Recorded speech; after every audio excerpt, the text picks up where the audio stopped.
Let me teach you all a thing or two about how humanity's ancient love for a specific yellow fruit resulted in the creation of this costumed abomination. Oh, and also the violent pure evil genocide of 200,000 people.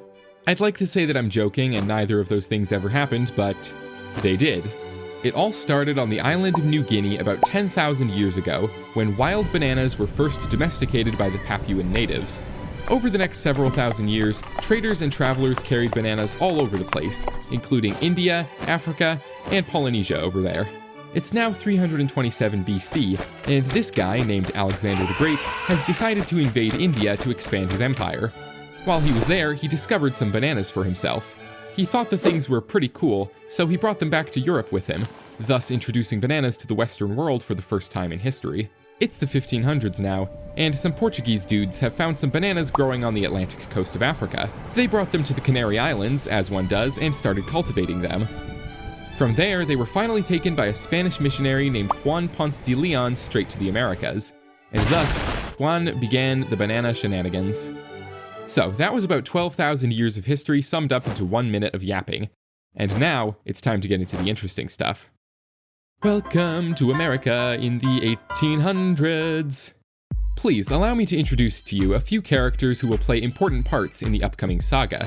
No one knew it at first, but the destinies of these men would eventually collide to result in the bloody deaths of hundreds of thousands. First is Minor C. Keith of Brooklyn, New York, and he's the owner of none other than the powerful United Fruit Company, the biggest seller of bananas in America at the time. The guy owns some enormous plantations in Central America, where thousands of Jamaican workers are underpaid and living dirty, undesirable lifestyles filled with long hours of back-breaking labor under the tropical sun. Next are the Italian brothers Joseph, Luca, and Felix Vaccaro, who together are known as the Vaccaro Bros, owners of the Vaccaro Bros Fruit Company. They primarily sold oranges, but then a gigantic blizzard destroyed all of their orange groves in Honduras, and in unison they all said, "Mamma mia, it's a big fucking mess we're in now." But it's okay, one of them said, and then they did a complete business overhaul and started selling bananas instead. Finally, by far the most important character in all of this, the one, the only, Samuel Zemurray. Zemurray was born to a poor Jewish family in Russia in 1877, and he lived on a wheat farm for 14 years until he immigrated to America with his aunt. He worked a lot of odd jobs in his teenage years, but he knew that delivering mail and shoveling horse poop weren't going to make him a millionaire. In 1893, at a port in Alabama, Zemurray was walking around, probably feeling sorry for himself or whatever, when he discovered bananas. I say discovered because they were still a rare exotic delicacy in the US at the time, and a lot of people had never tried one. Zemurray decided to use this fact to his advantage. Bananas ripen and go bad quickly, so the main challenge in profiting off of them comes down to getting them into the hands of consumers fast enough. Zemurray started buying bananas from the port that were in danger of over-ripening and transporting them by train to customers in the surrounding area. By the time he was 21, this poor Jewish immigrant had saved over $100,000, or almost $4 million in today's money. Then in 1910, Zemurray bought up some land in Honduras in order to grow his very own banana plantations and expand his business. The company Zemurray had created would come to be known as Cuyamel Fruit. So these three are the banana barons of this story: Cuyamel, the United Fruit Company, and the Vaccaro Bros. Let the big banana bloodbath begin, baby. It's 1910, and guess who was just elected president of Honduras? That's right, it's your boy Miguel Davila. He decides to give a bunch of land grants to the Vaccaro Bros Fruit Company in exchange for helping to build some roads and shipping wharves. This really pissed off Cuyamel, because the Vaccaro Bros at this point were basically taking loads of potential land and future profits away from Zemurray, and there was absolutely nothing he could do about it. Nothing at all, except for what he ended up doing. He hired his own personal army of trained mercenaries, called up his friend Manuel Bonilla, a previous president of Honduras, and together they just walked right in and overthrew Miguel Davila and the entire government of the country. Wait, you can do that? Army of Miguel Davila. Apparently you can do that. So, Bonilla assumed power and gave all kinds of concessions and tax breaks to Cuyamel as thanks. And now, without any pesky presidents in the way, Guatemala was free to continue expanding with no limits, using a business model known as vertical integration. What this means is that everything involved in the company's supply line, including production, transportation, distribution, and marketing, are all owned and operated by that company.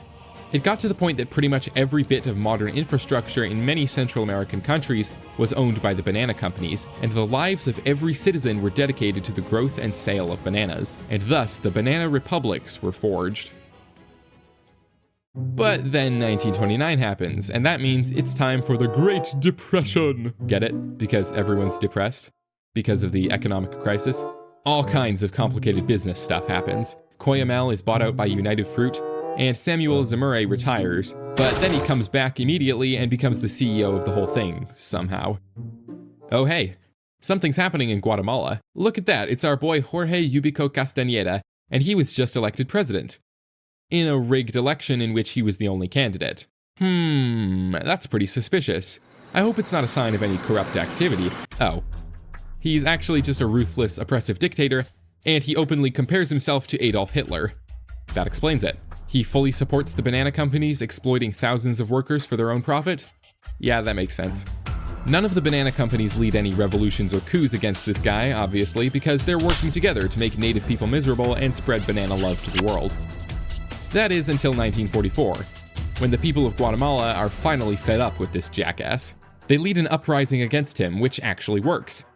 Castañeda is kicked right out, and the country holds its first democratic election, electing Juan Jose Arevalo to be their new president. He's a super honest dude, a philosophy professor, in fact, and he introduces a minimum wage and near-universal suffrage, all good things. It's 1951, and Arevalo is succeeded by Jacobo Arbenz, who continues in Arevalo's footsteps, taking unused land and giving it back to the peasants. For the people of Guatemala experimenting with democracy and fair government for the first time, things are good, really good, in fact.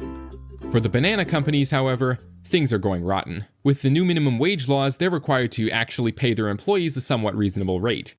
For Zemurray in particular, the beach mansion renovations look like they might be delayed, and he may have to forego his helicopter landing pad. Poor guy, I almost feel sorry for him. Simply leading in his own army to overthrow the government won't work this time, seeing as literally the entire country of Guatemala would probably fight back. So what can a poor rich guy do? I'll tell you what he can do, and it's not pretty. He hops right on over to President Eisenhower of the United States of America, and ultimately convinces him that, no matter what, Jacobo has to go in order to protect their profits. What? Giving unused land back to the people? How communist can you get? Commie! Commie! Whee! Oh, my voice. The CIA began organizing Operation Success, a code name for a violent plan for the overthrow of Jacobo Arbenz. The agency selected a guy named Carlos Castillo Armas to lead the coup, and in 1954, 480 CIA-trained soldiers marched into the country, backed up by CIA-piloted warplanes. The Americans intimidated the Guatemalan soldiers so much that they refused to fight, and Arbenz surrendered on the 27th of June. Overthrowing the new democracy of a developing country to install a military dictatorship in order to increase banana profits sounds like a very insane thing to do. And it is. But this is America we're talking about, so obviously it gets worse. Castillo, now the dictator of Guatemala, gives back all the taken land to United Fruit, more than satisfying their endless greed, the bastards. Next, he goes full-on pure evil psychopath on the country, creating the National Committee of Defense Against Communism, a secret organization which investigated 70,000 people and added 10% of the total population to a long list of suspected communists. He cracked down on unions and peasant organizations, arresting and killing thousands. Finally, he was assassinated in 1957, thank God, but he was just the first of many Guatemalan dictators over the next 30 years or so. For decades, rebel groups fought with the constantly changing dictators that ruled the country. At one point, the rebels attacked the very office of the United Fruit Company, but it was mostly in vain, for the evil government continued to grab more and more power, assassinating and eliminating every enemy they knew of. The military developed an almost invisible control over the lives of its citizens. Anyone who spoke out against the government or who was believed to have connections with the rebels just disappeared, as though they were snatched up by an invisible hand in the night. About 50,000 people were eliminated like this, not to mention the hundreds of thousands that died in more obvious ways, which I'll tell you about now, starting with the Silent Holocaust. Yes, that is what we call it now. The Guatemalan military viewed the indigenous Mayan people of the country as siding with the rebels, and so they began a campaign of obscene amounts of horrific, violent murder of the innocent Mayan peasants in order to keep control of the country through terror. Between the years of 1981 and 83, they destroyed at least 440 Mayan villages, burning and razing them to the ground in what is known as a scorched earth campaign, torturing and killing men, women, children, and babies alike. That's roughly one village every couple of days for 2 years straight. Oh, look at that. According to Wikipedia, it seems they specifically targeted children in these killing sprees. Huh. In this frankly ridiculous conflict over banana profits and land, which is known today as the Guatemalan Civil War, about 200,000 people were put underground and up to 1 million Mayan civilians fled to other regions of the country or abroad. Those that could not flee fast enough were shot from the air by helicopters. 7% of the total deaths in this war were caused by rebel forces, and the other 93% were the doings of the government. Moral of the story: being greedy kinda sucks, and most of the time it sucks for everyone except the person actually being greedy. Samuel Zemurray died at the overripe age of 84 in New Orleans, not from gunshot wounds or fire or mysterious men kidnapping him in the night. Nope. He got to die peacefully and painlessly of Parkinson's disease, living in this house, surrounded by his life's riches. The bastard. Stories like this don't always get happy endings for the people that deserve them most, unfortunately. So where are United Fruit and the other banana companies today? Surely they didn't just disappear, right? Well, at some point, the Vaccaro Bros evolved to become none other than Dole, the biggest banana company in the US as of today. United rebranded as well, and nowadays they are known as Chiquita Banana. Yes, the Chiquita Banana. This funny little animated commercial they made aired on television just a few years before they got the US involved in overthrowing the Guatemalan government. Anyways, thanks very much for watching. My name is Alex, and I am really smart. Until next time, farewell!